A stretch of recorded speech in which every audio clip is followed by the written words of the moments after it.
c'est la cible à abattre. C'est l'ennemi public numéro 1 de la Côte d'Ivoire en ce moment. Tidjane Thiam est encore au cœur de l'actualité. Et là, on se rend compte, mes amis, malheureusement, qu'un coup magistral, une manipulation massive est en train d'être mise en place. Soit par le RHDP que je soupçonne moi personnellement, ou Jean-Louis Billon qui pourrait avoir les moyens d'une telle machination. Mais avant qu'on ne parle de la destitution théâtrale de Tidjane Thiam que veulent le RHDP et tous les potentiels adversaires de Tidjane Thiam au sein du PDCI, j'aimerais juste profiter du début de cette vidéo pour vous promouvoir les abonnements payants de ma chaîne YouTube.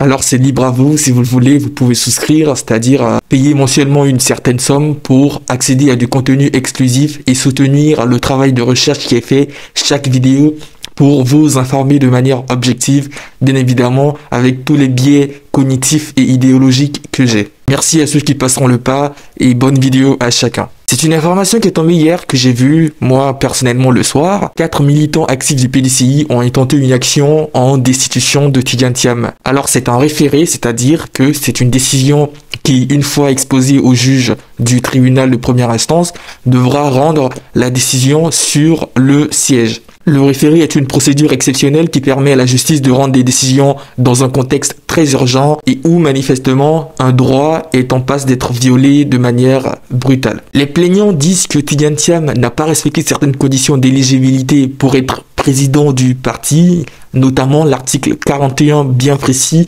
qui dit qu'il faut être ivoirien et avoir été membre du bureau politique depuis au moins 10 ans. Alors moi j'ai fait même plusieurs vidéos pour dire que Tidjane Thiam n'a pas été toujours honnête avec nous en nous parlant pas de sa nationalité française qu'il avait toujours, puisque dans le code électoral ivoirien, on ne reconnaît qu'une seule nationalité, c'est la nationalité ivoirienne. Bien évidemment, la réglementation française reconnaît la double nationalité, mais pour le cas de la Côte d'Ivoire, c'est soit t'es ivoirien, soit t'es étranger. Il n'y a pas de double jeu qui puisse être possible. L'équipe de Tidjane Thiam n'a pas du tout géré la communication. Il faut qu'ils aient recours d'ailleurs à une équipe vraiment professionnelle de communication, puisque c'est un scandale qui aurait pu être en quelque sorte tamisé s'il y avait de bons communicants au PDCI. On voit que le RHDP a profité de ce petit camouflet au sein du PDCI pour introduire des éléments de langage qui sont dignes de la préhistoire de la Côte d'Ivoire, à savoir pointer du doigt un adversaire politique, pointer du doigt qu'il ait des origines pour le disqualifier du jeu politique. Et ironie de l'histoire, c'est le PDCI qui a quand même emmené sur la table l'ivoirité pour supprimer Alassane Ouattara du jeu politique,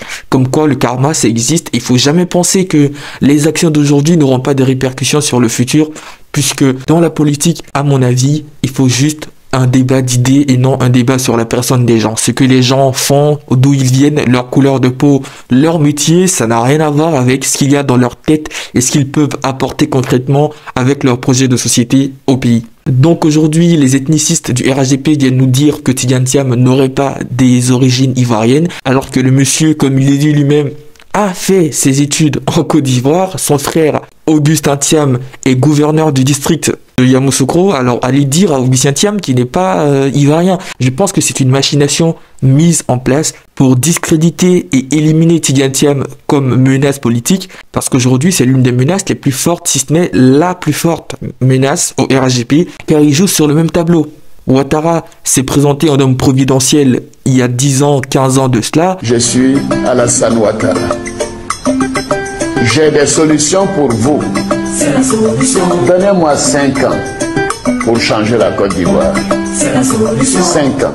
Tidjane Thiam aujourd'hui se présente également en homme providentiel. Ils ont à peu près le même profil. Tidjane Thiam a une carrure internationale que peu de gens ont en Afrique. C'est l'homme le plus influent, si on veut parler en des termes élogieux, dans le monde de la politique et de la finance en Afrique. Ouattara de même, il a un parcours avec les institutions internationales très remarquable. Il a bossé pour le FMI. Donc, encore une fois, toujours les mêmes profils professionnels, les mêmes profils idéologiques. C'est des libéraux, voire des néolibéraux. C'est pourquoi, mes chers amis, qui avaient pu être énervés par certaines de mes prises de position sur Tidjane Thiam, je suis pas d'accord. Parce que moi, je suis une personne fondamentalement de gauche. Donc, ces personnes qui promeuvent un projet de société où la place sera donnée aux entreprises et où il y aura une dérégulation totale de l'État et de son rôle, Je ne suis pas d'accord parce que pour moi, il faut un État fort providentiel. C'est tout ce qui m'oppose à Tidjane Thiam.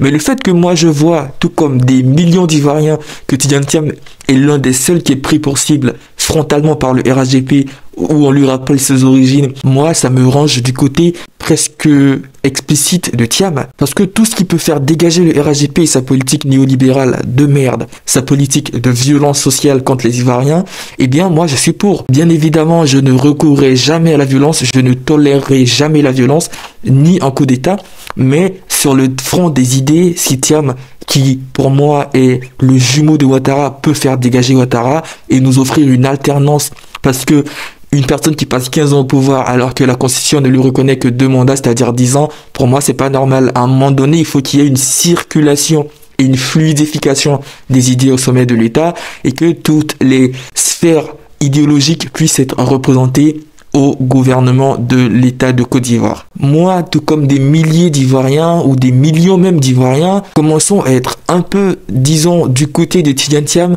et du fait qu'il apparaît comme une personne qui est persécutée.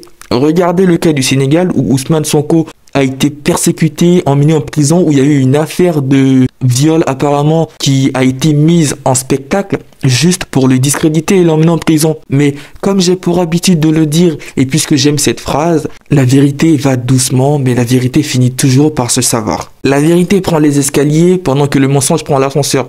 Mais au final, la vérité arrivera.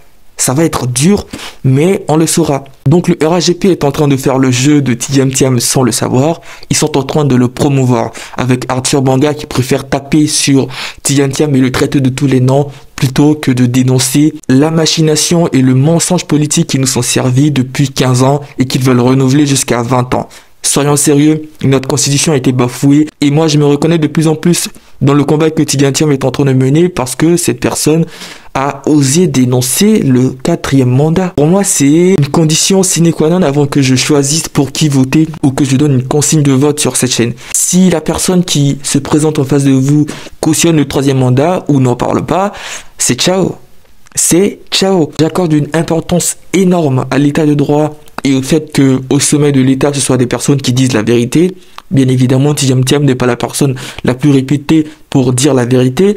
Mais bon, comme on le dit, il y a des combats de circonstances. Tout compte fait, mes amis, la Côte d'Ivoire va gagner le soir de l'élection présidentielle d'octobre 2025. Continuons le pressing sur nos autorités afin que le RLE puisse être mis en place et faisant en sorte que advienne au sommet de l'État la vérité, c'est-à-dire un candidat de l'opposition assez mature, qui a un projet de société assez construit pour sortir la Côte d'Ivoire de la gabegie financière et améliorer le capital humain ivoirien.